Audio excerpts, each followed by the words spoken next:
ZANU-PF's internal battles have taken another dramatic turn, with the Treasurer General Patrick Chinamasa openly distancing himself from Dr. Paul Tungwarara and backing a decision that further exposes widening fractures inside the ruling party. Sabina Mashkobda Yukwajitsi Tungwarara under the bus.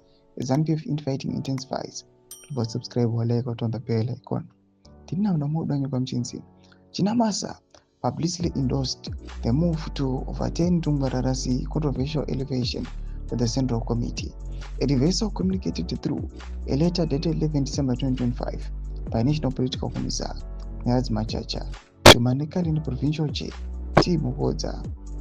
The co-option rushed through during a PCC meeting on 7 December 2025. He had been criticized for breaching procedure and fueling factional tensions.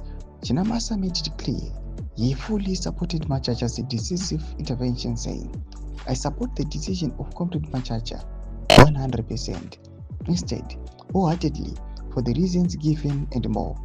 He went further, using his trademark metaphorical language to suggest that the irregularities surrounding Tungwara's elevation were too glaring to be ignored. Those who have eyes, let them eye, and those who have ears, let them hear. Nokuti hatigoni kurega kutaura izvo takaona nezvo takanzwa, he said, implying that the truth of the matter was self-evident. The dramatic nullification adds fuel to already intensifying infighting within ZANU-PF, where provincial structures continue to clash with the central leadership.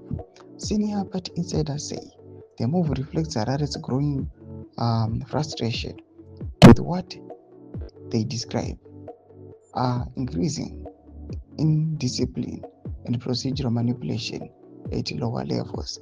Ndoma developments aripo wadzamafungiro imotudipa pamusoro this infighting ari kuitika the ruling party ZANU-PF. Bada comment section medu nzofungiro enyu, so subscribe or like, catch it on the bell icon.